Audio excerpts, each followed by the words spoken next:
The coffee shop smelled like caramel and regret. At least, that's what I imagined it should smell like. I sat in the corner booth, my laptop open to a half-finished spreadsheet I had no intention of completing, and watched the line of customers order their Monday morning salvation in paper cups. My name is Daniel Winters, and I was 32 years old, which felt simultaneously too young and impossibly old. I had built a comfortable, solitary life in Portland, a senior graphic designer at a mid-sized marketing firm, a studio apartment with exposed brick that I'd spent months decorating just right, and a reliable group of friends I saw roughly once a month. My therapist would probably describe my existence as safe. I might have called it controlled. The truth was somewhere in between, and I had made peace with that. Most days, the barista called out a name that wasn't mine, and I returned to my spreadsheet, which was still just as incomplete as before.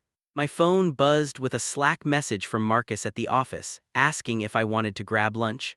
I didn't respond immediately. These days, my default was to give myself time to construct a believable excuse. Not because I was antisocial exactly, but because the effort of being around people, of maintaining the careful performance of being fine, had started to feel heavier than it used to. I had convinced myself that this was just how life worked after a certain point. You survived school and college, experienced a few romantic disappointments that taught you to be careful, and then you settled into a version of yourself that made sense.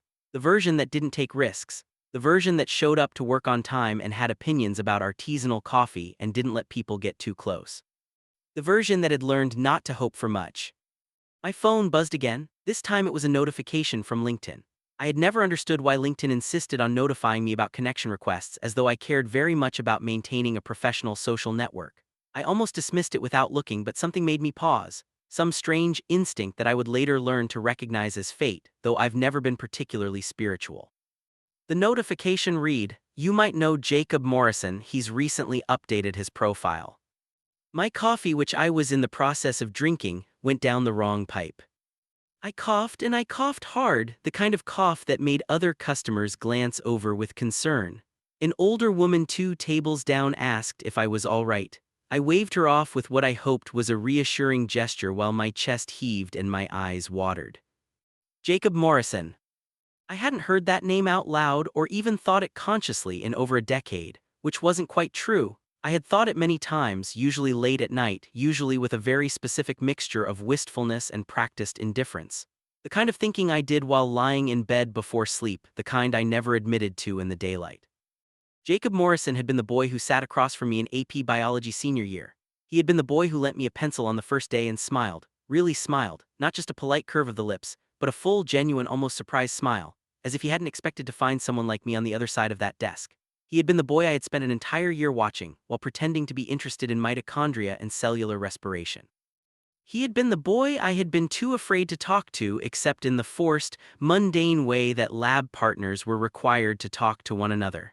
The boy I had loved from a distance of 6 feet and the width of a lab table.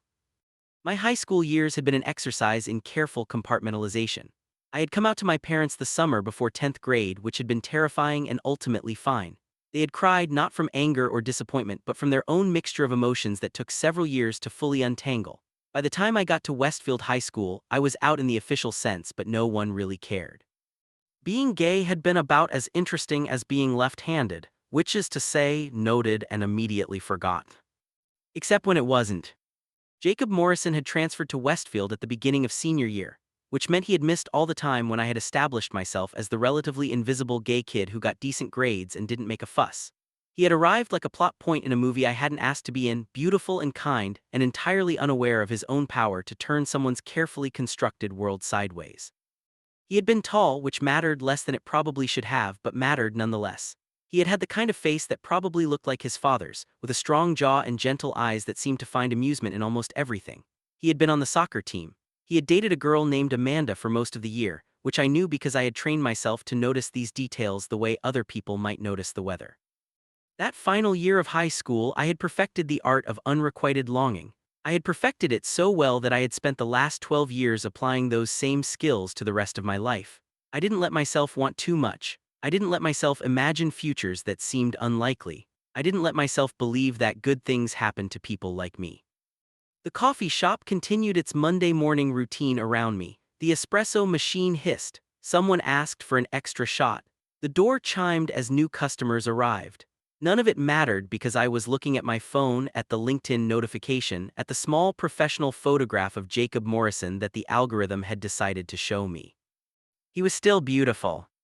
That was the first shock. Not that he had changed, everyone changed in 12 years, but that somehow, despite the time and distance, I could recognize him immediately.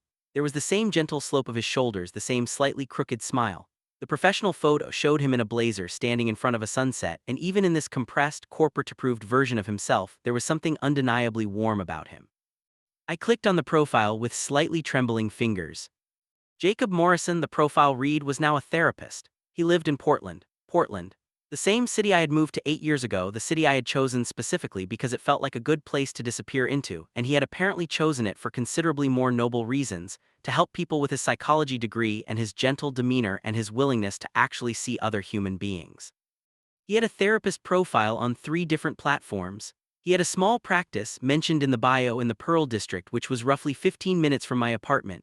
He had a picture of himself on his practice website, and this photo was slightly less corporate. His smile was more genuine, his eyes crinkling at the corners in a way that suggested he smiled often. I closed the phone, then opened it again, then closed it. This was ridiculous. This was the exact kind of ridiculous that I had trained myself not to indulge in. What was I going to do exactly? Call up my high school crush and say, "Hey, I just learned you exist in the same city as me, and I spent an entire year watching you across a lab table." That was the kind of thing that sounded romantic in movies and horrifying in real life. The older woman from 2 tables down had returned her attention to her book. No one was watching me have a minor existential crisis in the corner of a coffee shop. That was something, at least. I gathered my things and left money on the table, forgetting to finish my spreadsheet or my coffee. The rain in Portland had started again, that kind of light, persistent drizzle that became the natural state of being during certain months.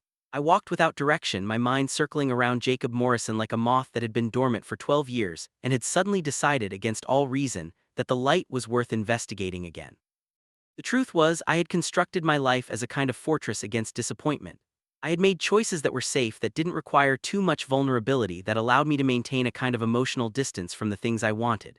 This had worked reasonably well for 12 years. I had been happy in a way, or at least I had been comfortable, and I had learned to call that the same thing.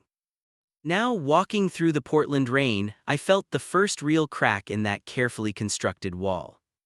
It was terrifying. That evening, I did what any reasonable person would do. I went home and looked Jacob Morrison up on every platform available to me.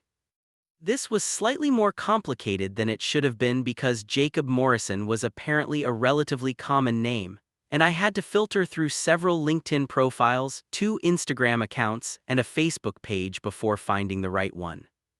But I found him. His Instagram was set to private, but his profile picture showed him holding a golden retriever in front of a hiking trail, both of them muddy and grinning. His Twitter was mostly retweets about mental health awareness and some gentle commentary about Portland's weather situation. His Facebook had his relationship status set to single, though his last post was from 4 months ago, a photo of a patient's anonymized, confidential emotional support dog with a caption about the healing power of animals. He was still single. This was the third shock of the day, coming after the shock of his existence in Portland and the shock of his existence being real and present in a way that made him more than just a memory.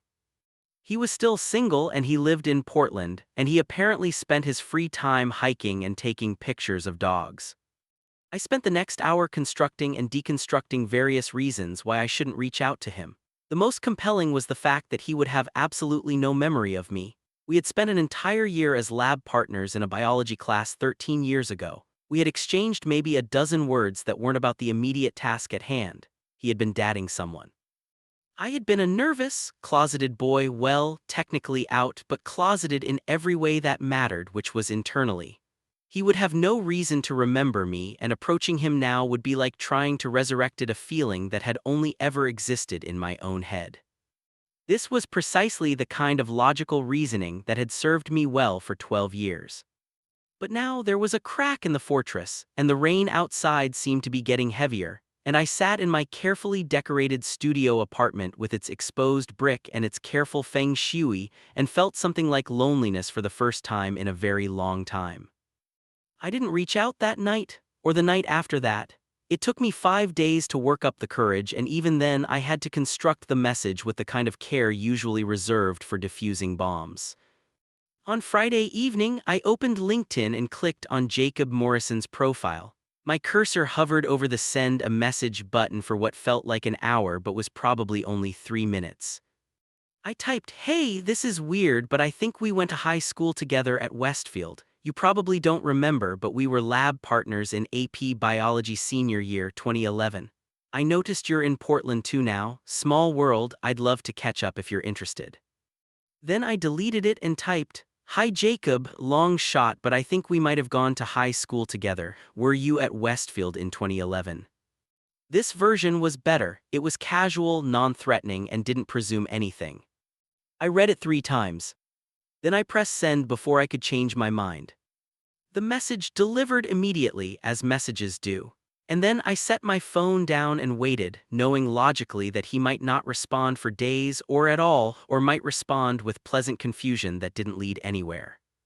I did not expect him to respond in 15 minutes. The notification appeared while I was attempting to watch television, my attention so divided that I had no idea what was happening on screen. My phone buzzed, and I grabbed it with the kind of speed that would have embarrassed me if anyone had been there to witness it. Jacob had written, "Daniel Winters, oh my God, yes, I do remember. How are you? This is crazy. I was just thinking about Westfield the other day." Just like that, the fortress cracked further, not from disappointment or rejection, but from something far more dangerous, from hope. We exchanged messages for the next 3 days.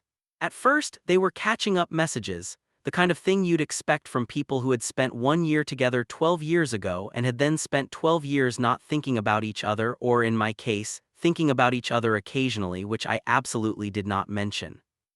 Jacob had stayed in Portland after college, University of Oregon, where he'd studied psychology. He had done his graduate work in Portland. He had started his practice 5 years ago. He loved it. He hiked a lot. The dog in his Instagram photo was named Winston, and he had adopted Winston 4 years ago from a rescue shelter. I told him about my graphic design career, about my move to Portland, about my apartment and my friends and the careful outline of my life. I didn't tell him that I had specifically chosen Portland for no particular reason, that I had built my life there with the kind of intentionality that suggested I was running from something rather than toward something. By Sunday evening, our messages had started to take on a different quality. We were moving past the surface-level catch-up into something that felt like actual conversation. Jacob had asked what I was reading, a novel I found overly long. I had asked what his favorite hike was near Portland Council Crest Trail, apparently for the view, though he also loved Silver Falls. "I'd love to see you," he had written on Monday morning. "If you wanted to grab coffee or something, I know we have some history to catch up on." My first instinct was to say yes immediately. My second instinct was to panic. My third instinct was a weird combination of the first two, which resulted in me reading the message approximately 40 times before responding. "That would be great," I finally wrote. "How about Wednesday?" He suggested a place. It wasn't the coffee shop where I'd gotten my initial shock, but it was in the same neighborhood. A nicer place, slightly more upscale, the kind of place where people had actual conversations instead of hiding behind laptops. Wednesday arrived with the kind of slowness that only happens when you're anticipating something. I went to work. I tried to concentrate. I failed. Marcus asked if I was okay. I said yes, and then immediately undercut that by taking an early lunch and disappearing from the office for 3 hours. I went home and changed clothes 3 times. This was ridiculous. I was a 32-year-old man meeting an old acquaintance for coffee. There was no reason for this to feel like the most important moment of my life since I could remember. By 2 p.m. I had settled on dark jeans and a nice sweater, something that said I have my life together without saying I'm trying too hard. I looked reasonably normal, if a bit too eager-eyed. The coffee shop was warm and full of the particular energy of a Wednesday afternoon.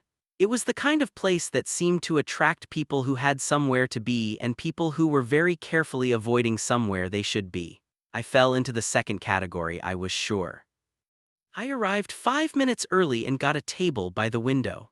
I ordered coffee that I immediately regretted ordering, as though I had room for anything beyond the nervous energy that was occupying all available space in my stomach. At 2:47 p.m., I know the time because I checked my phone obsessively. The door to the coffee shop opened and Jacob Morrison walked in. He was older than he had been in high school. There were lines around his eyes now, and his hair had darkened to a deeper shade of brown. He was still beautiful. That was the dominant thought in my head. He was older and real and three-dimensional and walking toward me with a smile of genuine recognition and pleasure. Daniel, he held out his hand for a handshake which was formal and sweet and exactly like him somehow, even though I barely knew him. I can't believe it's really you, it's been so long. I stood probably too quickly and took his hand. His grip was warm and firm, and he held it for a moment longer than a standard handshake, which made me wonder if perhaps I was not the only one here experiencing some kind of emotional response to this moment. "You too," I managed, "you look great." "So do you?" He released my hand and sat across from me. "Seriously, you look exactly how I would have imagined you'd look. Is that weird to say?" "A little," I admitted, but I was smiling, but in a good way. "I didn't know if you'd actually want to do this," he said, and there was something vulnerable in the admission. "I mean, we weren't really close in high school. I wasn't sure if maybe you just reached out to be polite."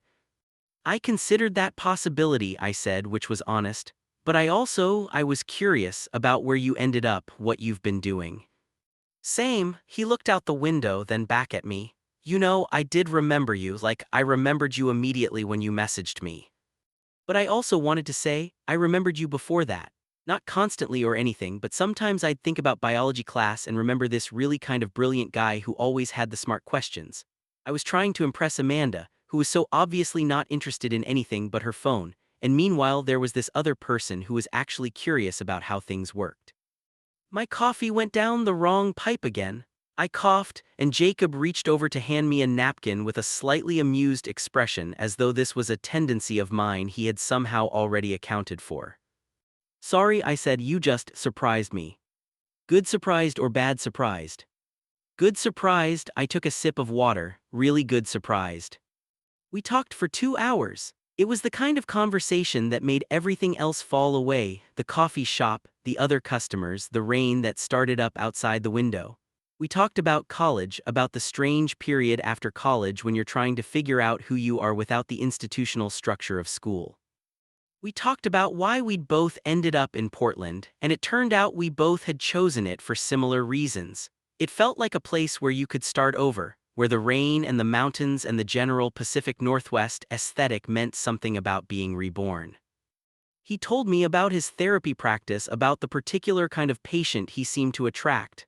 "I think people can tell I'm not trying to fix them," he said.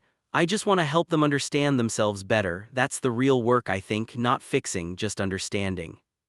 I told him about graphic design, about the satisfaction of taking a client's half-formed idea and translating it into something visual and compelling. "That's basically what I do too," he said, "just with thoughts instead of images." "I've noticed," I hadn't meant to say it out loud, but it slipped out, "you seem like the kind of therapist who actually listens." "I try, that's the goal anyway." He paused. "Can I ask you something, and you can totally say no if you don't want to answer." "Okay. Are you happy, like genuinely?" The question was the kind that required honesty, and looking at Jacob Morrison, at his genuine concern, at his openness, I found that I actually wanted to be honest. "I'm comfortable," I said. "I have a good life, but happy, I don't know. I think I stopped expecting to be happy a while ago and just settled for fine." He nodded slowly, as though I had confirmed something he suspected. "Yeah, I did that too for a few years after grad school. It took a while to remember that I could want things, that it was okay to want things even if they might not work out." "Is that a therapist thing or a Jacob thing?" "Maybe both," he smiled. "But mostly I think it's a trauma of being in the world thing. We all get hit a few times and then we're defensive about what we let in." "Is that your professional opinion?" "No, my professional opinion would be much more nuanced and involve actual research. This is just my opinion, which should come with a heavy disclaimer that I'm talking out of my ass." I laughed, actually laughed, and felt something shift in my chest. It was small, but it was real. When we finally left the coffee shop, it was almost 5 p.m. The rain had softened to that persistent drizzle that never quite committed to being actual rain. "This was really great," Jacob said as we stood on the sidewalk. "I mean, I was hoping it would be, but it actually was." "Yeah, it was. I wasn't ready for this to end." The realization surprised me with its intensity.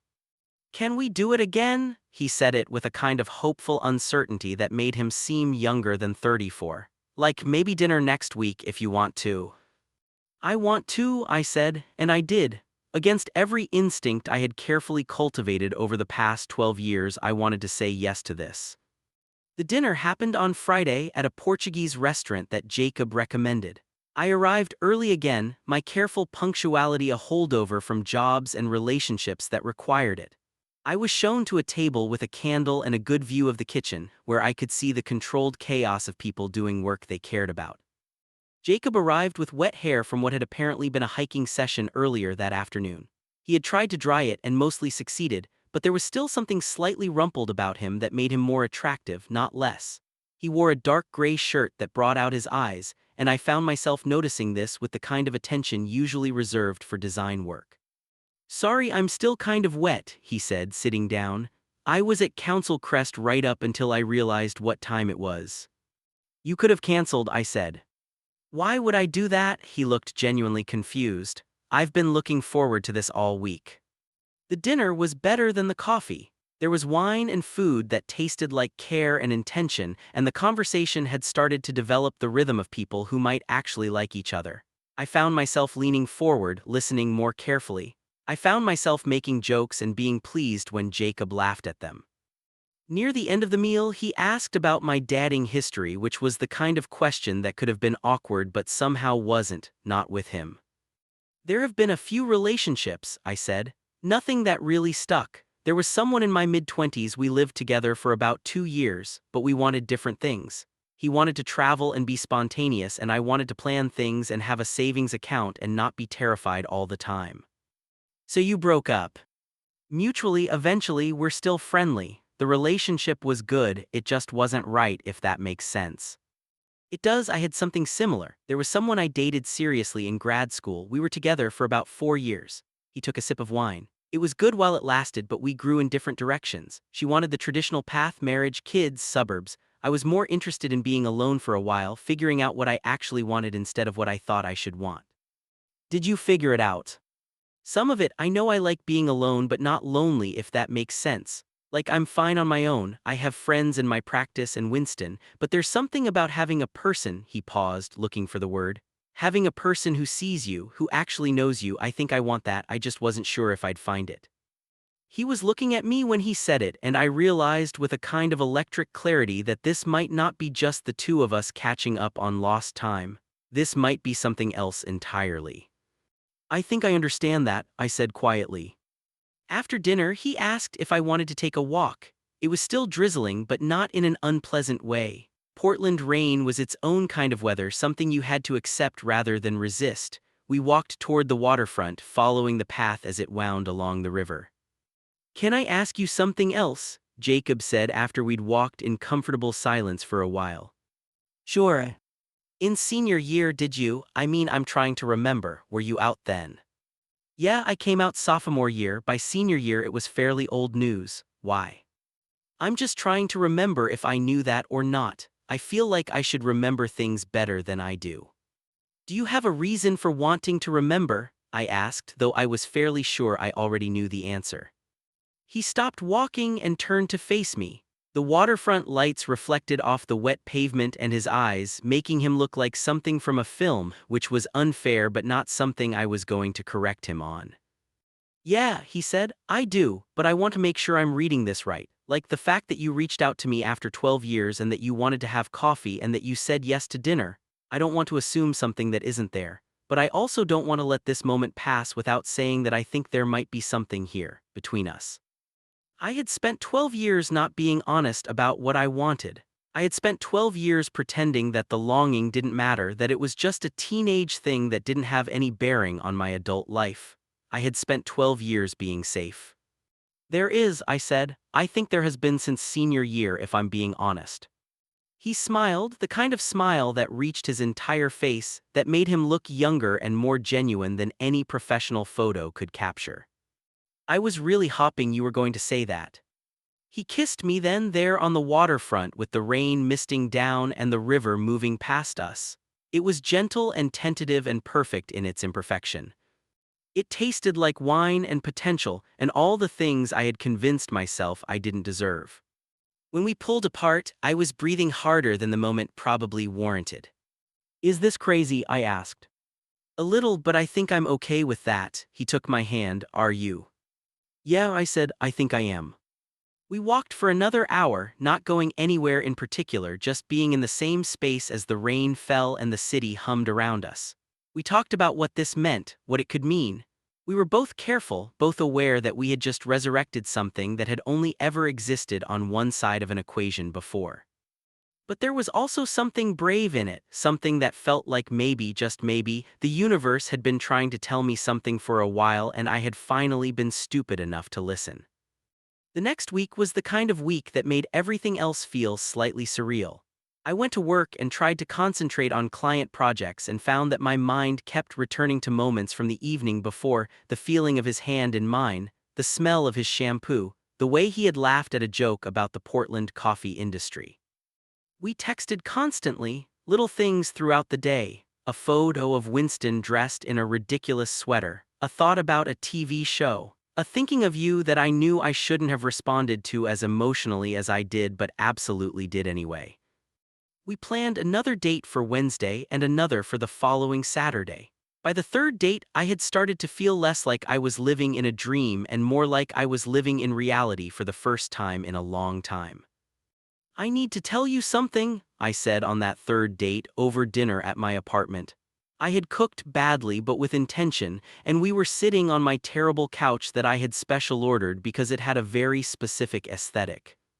Okay, he set down his wine, this sounds serious. Not bad serious, but serious. I took a breath. I've been thinking about this wrong, I think. I've been thinking about it like we reconnected after 12 years and it's a nice thing, but it's also just a thing that happened. Like maybe it was always going to happen eventually and we just happened to be in the same city at the same time. Is that not what it is? I think it might be more than that. I think I've been in love with you since senior year. Like I know that sounds insane and also kind of sad, but it's true. And it took me a while to get here, but I'm realizing that the reason I've been safe for the past 12 years, the reason I haven't let anyone get close is probably at least partially because I never got over you. And I know that's not your responsibility and I'm not saying it is. But I want to be honest with you because that's what this deserves. He was quiet for a long moment. I had done it. I had said the thing I was most afraid to say and now I had to sit with the consequences of that honesty. I think I knew, he said finally.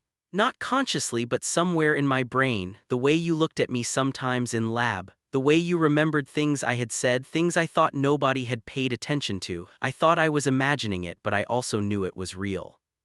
Why didn't you do anything about it?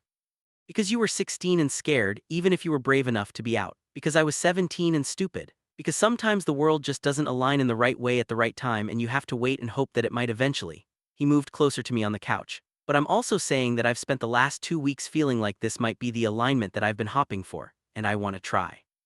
Yes. Yeah, if you want to. I want to, I said. 3 months passed, then 6, then a year. I had never been the kind of person who believed in dramatic life changes, but that's essentially what happened. Not because I suddenly transformed into a different person, but because I allowed myself to actually want things, and it turned out that wanting things, actually putting in effort, making yourself vulnerable, changed you fundamentally. I moved into Jacob's house in the autumn of that first year. It was a small Victorian-style place in northeast Portland, the kind of house I would never have chosen for myself but loved instantly because he was there. It had a garden where he grew vegetables, mostly unsuccessfully. It had a second bedroom that became my office. It had a space on the floor where Winston slept, and a kitchen where Jacob made Sunday breakfast while I read the news online and drank coffee. It was domestic and ordinary and the most extraordinary thing I had ever experienced. Jacob started introducing me to his friends and I started introducing him to mine. Marcus from the office had taken one look at us together and said, "Oh, I see," in a way that suggested he'd known something I didn't. My friend Claire, who I'd known since college, said that I seemed awake for the first time in the 11 years she'd known me, which was both touching and slightly damning of my previous state of existence. We did the things that couples do. We went to movies. We cooked dinner together. We hiked, and I discovered that I actually enjoyed hiking with Jacob despite being a person who generally avoided physical exertion.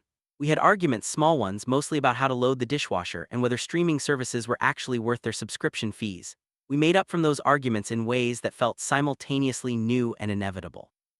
By our 1-year anniversary of the coffee shop meeting, Jacob had started talking about the future in a way that included both of us as a unit rather than as two separate people who happened to be in the same room.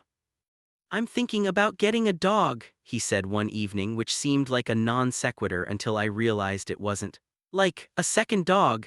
Winston is getting older and I want him to have a friend, but I also want to see what it would be like to raise a dog with you." "Are you asking if I want to get a dog?" "No, I'm asking if I want to get a dog and if you'd be willing to help me raise it, which is a different thing, because it's asking if you're in this for the long term." I thought about all those years when I wouldn't let myself imagine a future that included another person in a meaningful way. I thought about the version of myself that had settled for fine instead of good. I thought about Jacob Morrison and how he had somehow managed to be patient enough to wait for me to decide that I deserved something real. "Yeah," I said, "I'm in it for the long term." We got a dog, a young golden retriever named Sophia that Winston tolerated with the patience of an older sibling. I took photos of them together and sent them to people. I started planning a garden with Jacob. I let him meet my parents, and they fell immediately in love with him, which was both gratifying and slightly humbling. By the time we hit the 2-year mark, we had started talking about marriage. It wasn't a dramatic conversation. It happened over breakfast on a Sunday morning with Winston curled up at our feet and Sophia still learning the boundaries of the house. "I want to marry you," Jacob said, because apparently dramatic conversations didn't have to be dramatic. "Okay," I said. "Okay, you want to marry me, or okay, you heard what I said?" "Both. I want to marry you. I have wanted to marry you since approximately the moment I saw you at that coffee shop." "So is that a yes?" "Yes, definitely yes." He didn't have a ring that day. Instead, we went to the jewelry store together and picked one out, matching rings that suited us, no diamonds, just clean lines. We picked a date for a year out, which gave us time to plan something real. The wedding happened in June, which seemed appropriate given that we had reconnected in the spring. It was small, held at a local park that Jacob loved, with approximately 50 people consisting of our closest friends and family. My mother had cried when I asked Jacob to marry me. In the good way, she had clarified, which was what they usually meant when they cried about my life. Jacob's parents flew in from California, and I got to see where he had gotten his gentleness. His father was a retired teacher with the same patient demeanor. His mother was a nurse and had immediately taken charge of the reception details with the kind of organizational capacity that must have been genetic. The day was perfect in the way that days only are when you're not expecting them to be. There had been anxiety leading up to it, the kind of pre-event nervousness that I had read about but never quite believed existed until I was experiencing it. The night before, I had barely slept. I had woken at 3 a.m. convinced that I had forgotten something critical. Though when I checked through the mental list of essentials, everything was accounted for. Jacob, when I called him at 5 a.m., which was probably too early but I was panicking, had laughed at me. "You're getting cold feet," he said, and I could hear the smile in his voice. "I'm not getting cold feet, I'm getting pre-dawn anxiety feet, it's different." "It's not, but okay, do you want to not get married?" "No, absolutely not, I want to get married, I'm just nervous that something will go wrong." "Like what?"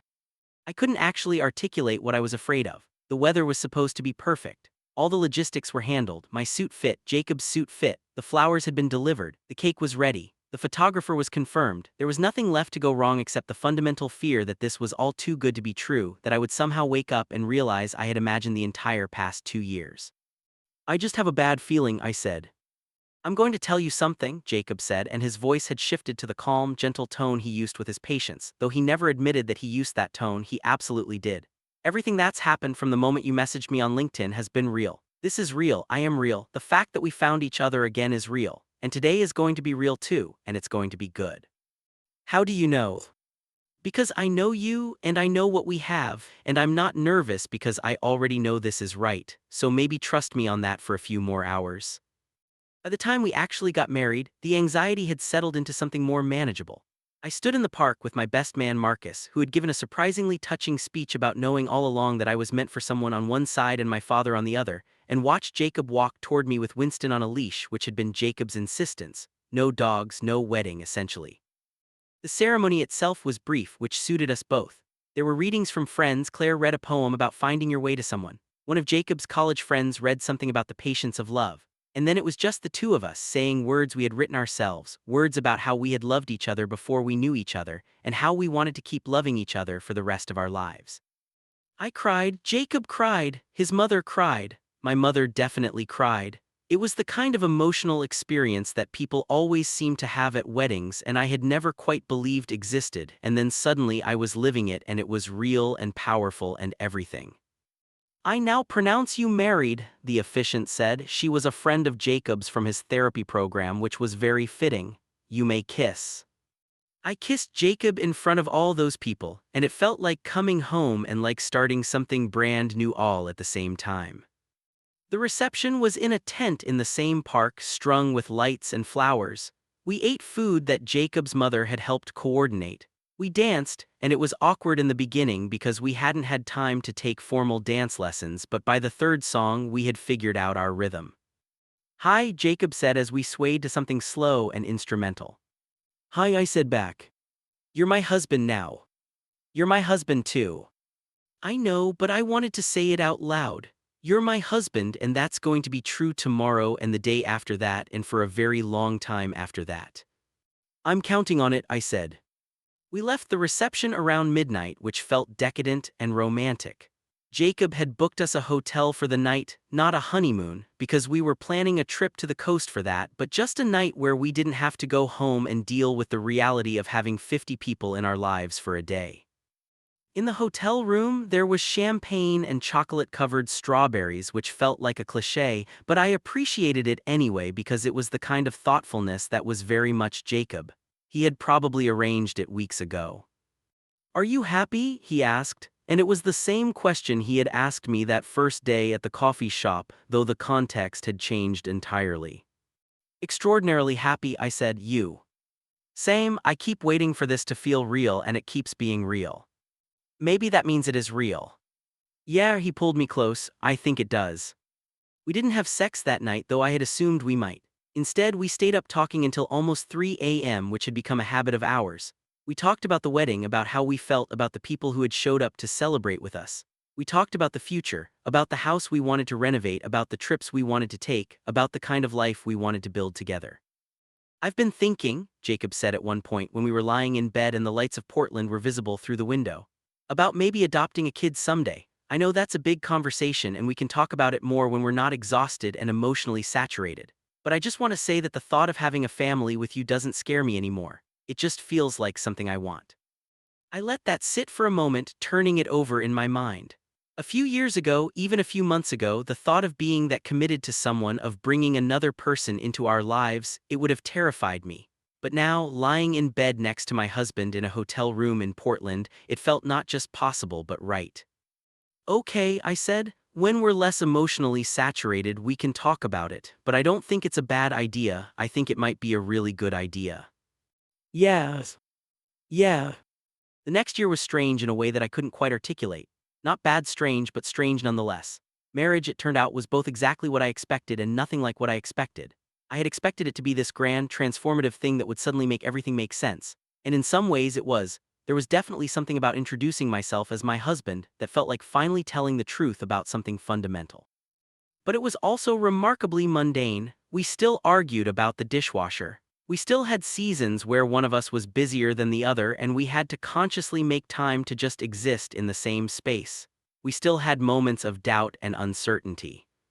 What had changed was that those moments no longer felt like a threat. They felt like normal fluctuations in a relationship that was fundamentally solid. Jacob was busier than usual in the fall, dealing with a patient crisis and some licensing requirements for his practice. I was dealing with a demanding client at work who wanted rewrites on everything. There was a period of about 3 weeks where we barely saw each other awake, and when we did, we were exhausted and slightly irritable.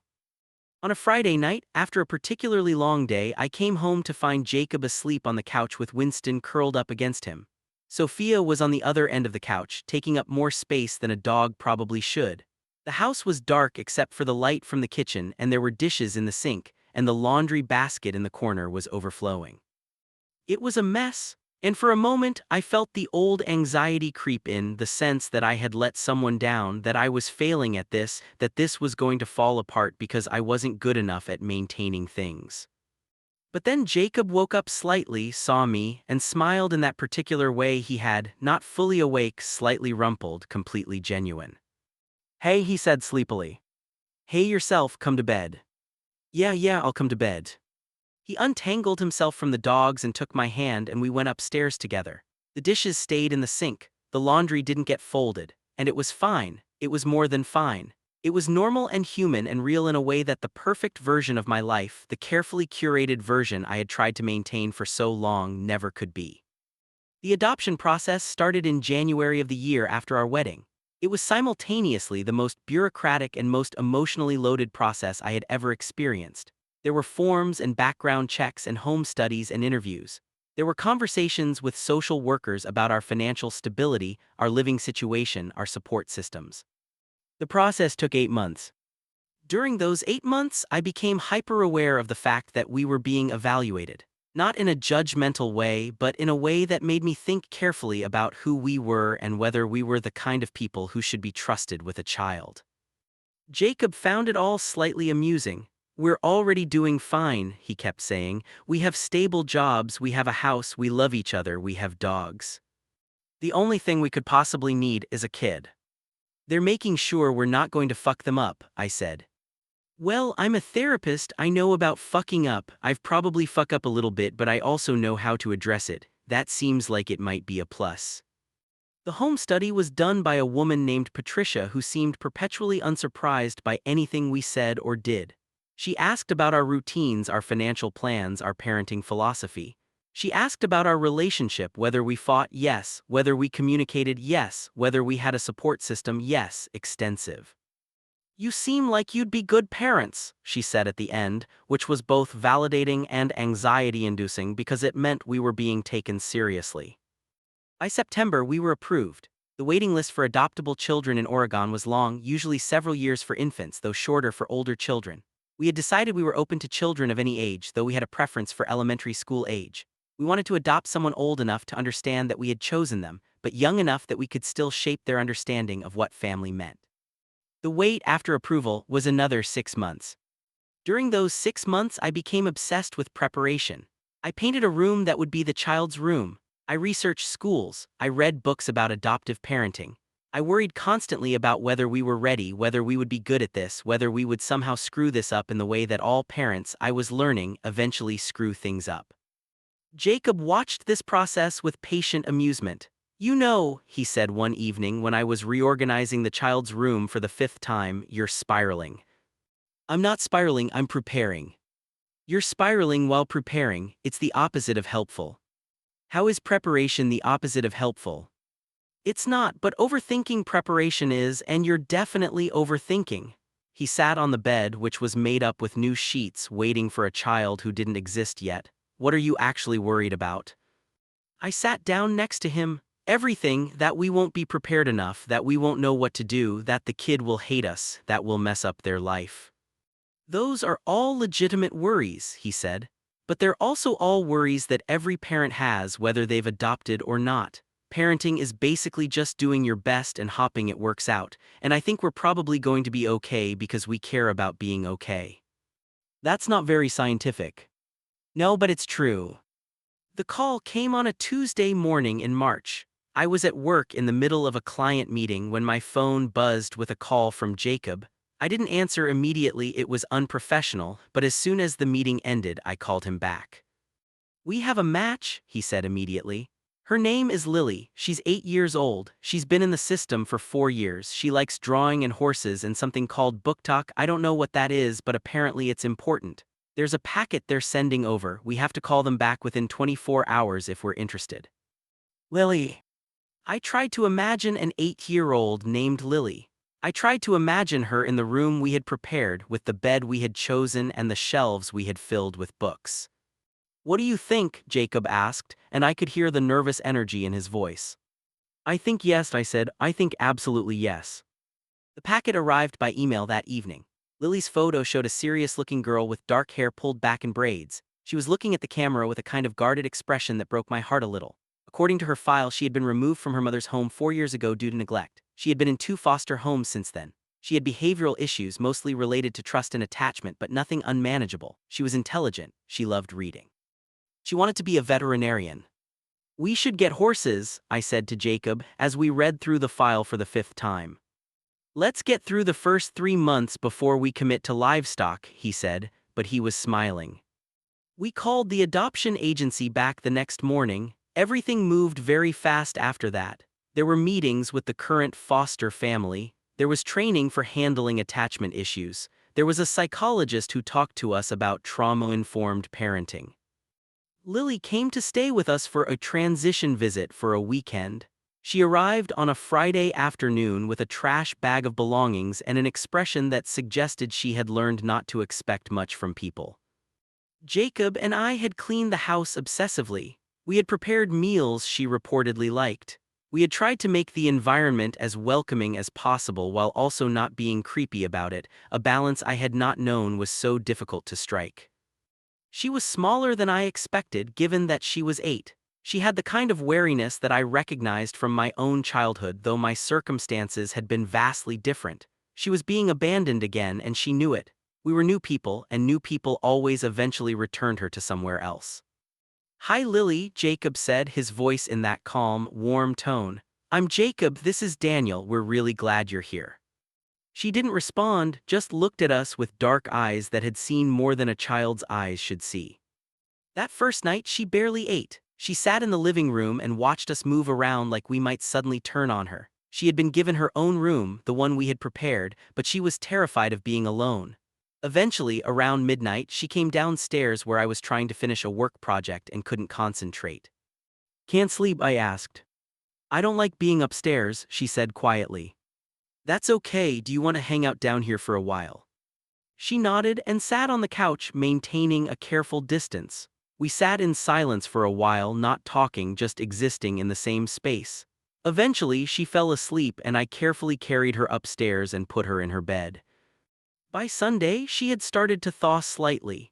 She had smiled once at something Jacob said about Winston, who had decided that Lily was the most interesting thing that had ever happened to him and had attached himself to her permanently. "He likes me," she had said with surprise. "He does," Jacob confirmed. Dogs are usually pretty good judges of character. When her foster mother came to pick her up on Sunday evening, Lily's face had shuddered again. She said goodbye to us in a formal, stilted way that suggested she had learned that it was better not to care too much. "She'll be okay," Jacob said when she was gone. "This is hard for her, but we'll show her that we're serious about this." The formal adoption process took another 3 months. There were court dates and lawyer consultations. There were more background checks and more evaluations, and then, finally, on a Thursday afternoon in June, a judge signed the papers that made Lily ours, officially, legally, forever. She cried during the ceremony, real, deep sobs that seemed to come from a place inside her that she had locked up for a very long time. I cried. Jacob cried. The judge, who had apparently been doing this for 23 years, looked like she might also cry. "Welcome home," Jacob said when we left the courthouse, and he meant it not to our house but to our family, to a place where she belonged. The first few months of parenthood were harder than I had anticipated, even with all the preparation and therapy and self-education I had done. Lily had nightmares. She tested boundaries constantly. She would be sweet and open one moment and then shut down completely the next. There were good days and hard days, often in the same hour. But there were also moments that rewarded every bit of effort we put in. The first time she laughed, really laughed, not the polite laugh she did when she was trying to please us, we both felt like we had won something. The first time she called Jacob Dad was an accident. We were at dinner and she was telling him about something that had happened at school and she said, "Dad, guess what?" and then froze, looking like she was about to be punished for her mistake. I like it when you call me that, Jacob said calmly. I think I'd like it even more if you did it on purpose. She had cried that night, but differently than before. Not the tears of someone who was hurt, but the tears of someone who was learning that maybe, just maybe, she was going to be allowed to stay. By the end of the summer, she had started calling me Papa, which she had decided was different from Dad and therefore appropriate for me specifically. She had created elaborate rules about when each of us should be called by our names and when we could be called Dad or Papa, rules that Jacob and I followed religiously even though they made no sense. She had also discovered that Winston was her dog and no one else's, and she had appointed Sophia her art buddy because Sophia would sit with her while she drew for hours. I want to stay, she said one evening as we were making dinner together. Like permanently, I don't want to leave. You're not going to leave, I said. This is your home, we're your family, that's permanent. But what if you decide I'm too much trouble? We're not going to do that. But what if you do it anyway? This was the kind of conversation I had learned to recognize as important, even when it was hard to have. You know what I think, I said, setting down the knife I was using to chop vegetables. I think it's really smart that you're worried about that because it means you're being careful about trusting people. But I also think that you should know Jacob and I didn't go through all of this just to give up. We did this because we wanted you, and that doesn't change based on what you do or how much trouble you are. You're our family, that's the deal. Okay, she said, but she was quiet. Later that night, she curled up next to me on the couch during a movie, and I knew that something had shifted. Not that she was suddenly fine and fixed, because that's not how people work, especially people who have experienced what she had experienced. But she was learning slowly that it was possible to trust us. By the time Lily's first birthday with us came around, she had settled into the rhythms of our life in a way that felt natural. She had friends at school. She had started taking riding lessons. Horses, as I had suspected, were incredibly important. She still had hard days, but so did Jacob and I. We threw her a birthday party, nothing too elaborate, just close friends and family. Claire came and Marcus brought his boyfriend. Jacob's parents flew up from California. My parents drove up from their house 2 hours south. There were cupcakes and games and a cake that Lily had selected and helped Jacob bake. At the end of the night, as people were leaving and Lily was wound up with sugar and happiness, she asked if she could go to bed late. It's your birthday, Jacob said. I think that's allowed. Can you tell me a story, she asked, about how you met Papa? So we sat on her bed, the same bed that had been empty for so long, and Jacob told her the story of the LinkedIn notification and the coffee shop and how he had been waiting for me without even knowing it. Did you like Papa right away, she asked. I think I did, Jacob said, but I had to wait to find him. She was quiet for a moment, and now you're not waiting anymore. Now I'm not waiting anymore, and he's not waiting either. And now you have me, she said. And now we have you, Jacob agreed. She fell asleep between us, and we stayed there for a while, listening to her breathing, knowing that we were exactly where we were supposed to be. The years that followed were the kind that passed both too quickly and not quickly enough. Lily grew. She got braces and then had them removed. She discovered that she didn't actually want to be a veterinarian but instead wanted to be a graphic designer, which made me simultaneously proud and competitive about whether I could teach her better than anyone else could. Jacob continued his practice. I got promoted at my firm. We took vacations, camping trips and beach weekends, and one memorable week in California visiting Jacob's parents, where Lily learned to surf and declared it absolutely the best thing ever until she inevitably found something else that was absolutely the best thing ever. We renovated the house like we said we would. We had the formal wedding photos printed and framed. We attended friends' weddings and dinners and birthday parties. We had the kind of life that I had spent 12 years convinced I didn't deserve, and now I couldn't imagine living any other way. There were still hard moments. There were still times when Lily regressed into her fear and anger, when the trauma of her early years rose up in ways we hadn't anticipated. There were times when Jacob and I fought about money or parenting or the fundamental question of how much space one person should take up in another person's life. But we had learned through all of it that difficulty didn't mean we had made the wrong choice. That loving someone meant being willing to stay through the hard parts, not just the easy ones. When Lily turned 13, she asked about her mother, the one who had given birth to her and then failed to care for her properly. What happened to her? Lily asked one evening, and it was the first time in years that she had asked directly about her biological family. Jacob and I exchanged a look. These were the conversations we had prepared for in adoption training but still found difficult when they actually happened. We can find out if you want to, Jacob said carefully. There are resources for adopted kids to get information about their biological families, but you don't have to, and there's no timeline. You can ask whenever you're ready. I want to know, Lily said, not now but sometime. Okay, I said, when you're ready we'll help you find out. It was another year before she brought it up again. By that time, she had made peace with the fact that she existed because of a series of decisions made by someone else, decisions she didn't have to understand or forgive to exist as a whole, healthy person. The resources led her to a website that provided basic information about her mother. Her mother had gotten sober. Her mother had completed a rehabilitation program. Her mother had asked, in a written statement that was part of the system, if her daughter was safe and happy. Is she going to try to contact me? Lily asked, her voice carefully neutral. Not without your permission, I said. You're in control of whether that happens. I don't think I want to, Lily said. Not yet, maybe someday, but not yet. That's okay, Jacob said. You get to decide. When Lily was 16, she won an art competition. It was a regional thing, and she had submitted a series of drawings about family and belonging and what it meant to be safe. The drawings were beautiful and honest and broke my heart a little because I could see my daughter learning to translate the difficult things into art. At the award ceremony, as they called her name and she went up to accept the award, Jacob reached over and took my hand. I didn't need him to say anything. I knew what he was thinking because I was thinking the same thing, that we had almost missed this. That if I hadn't sent that message on LinkedIn, if Jacob hadn't taken the time to remember me, if we hadn't been brave enough to try something scary, then this moment wouldn't be happening. Lily wouldn't be happening. This family wouldn't be happening. I'm proud of you, Lily said to me later that night after the ceremony.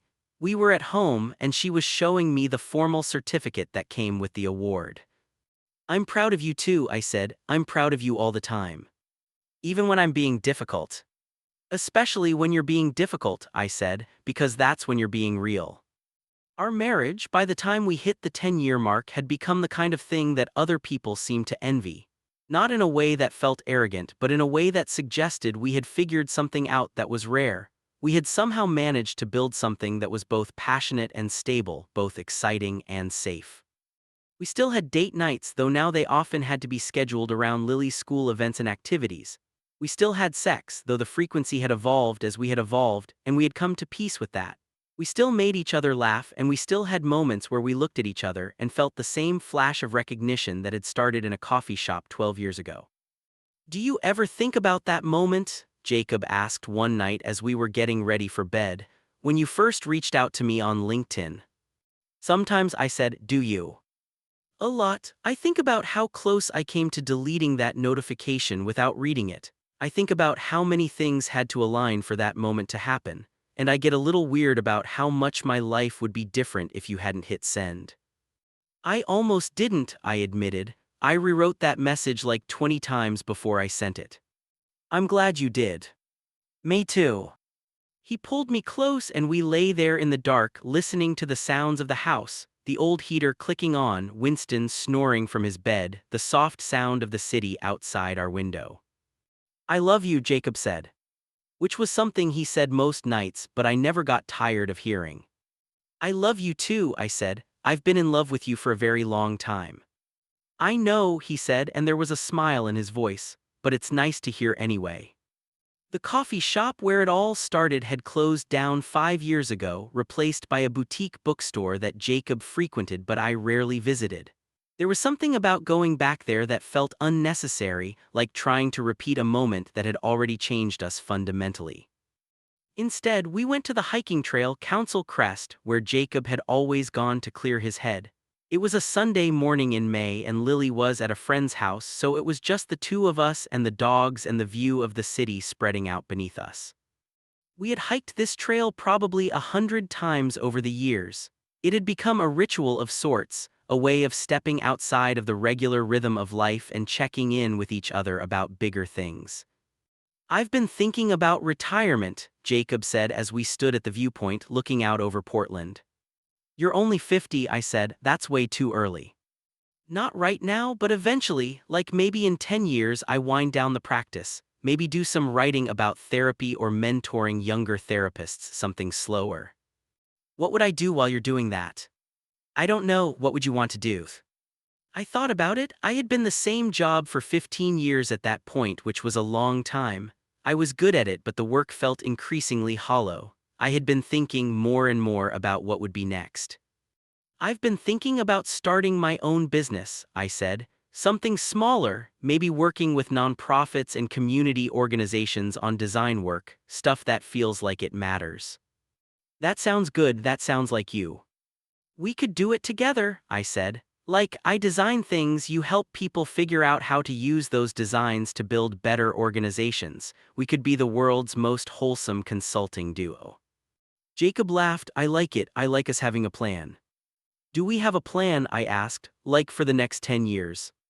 I think so. I think the plan is to keep doing what we're doing, to watch Lily graduate high school and go to art school because that's definitely what she's doing, to help her figure out how to be an adult, to have some adventures, to grow old together while being annoying and in love. That sounds good, I said. We walked back down the trail and somewhere along the way, Jacob took my hand. It was the kind of casual gesture that we did without thinking anymore, a reflexive connection that had become as natural as breathing. When we got home, Lily was already there, back from her friend's house, sitting at the kitchen table with her laptop, working on her latest art project. How was the hike? She asked without looking up. Good, Jacob said. We did some thinking about the future. Are you guys making another baby? She asked, still not looking up. No, I said, horrified. Absolutely not. Why would you ask that? Because whenever you guys do future thinking hikes, you usually come back and make a life-changing announcement. So I'm just preparing myself for whatever it is. The announcement is that we're going to be mildly annoying and in love for the next 10 years, Jacob said. So same as now, Lily said, and she was smiling. That night, after Lily had gone to bed, Jacob and I sat on the porch with wine and watched the light fade from the sky. Do you ever regret it? I asked. Like, on some level, do you ever wish things had been different, that we had gotten together in high school or college instead of needing 12 years to figure it out? Not for a second, Jacob said. If we had gotten together in high school, we wouldn't be who we are, we wouldn't have this life, we wouldn't have Lily. I think we needed all that time to become the people who could actually be good for each other. That's very therapist of you. I'm aware, but it's also true. I leaned my head against his shoulder, and we sat like that as the sun finished setting and the stars started coming out. Somewhere in the city, people were making the kinds of mistakes that I had made, refusing themselves happiness because it seemed safer to want less. And somewhere, someone was probably just discovering that the person they had thought about for years was now in their phone, in their life, in their future. I felt a strange kind of gratitude for the version of myself who had been brave enough to send that message. For the version of Jacob who had remembered me even though he had no reason to. For the version of us that had been willing to try something that felt impossible. The fortress I had built around my heart so many years ago was completely gone. In its place was something more fragile and more solid at the same time, a life that was deliberately chosen, moment by moment, day by day. I'm happy, I said, because it seemed important to say it out loud sometimes. Good, Jacob said, and he kissed the top of my head. Me too. And that was enough. It had always been enough, even when I was too afraid to believe it.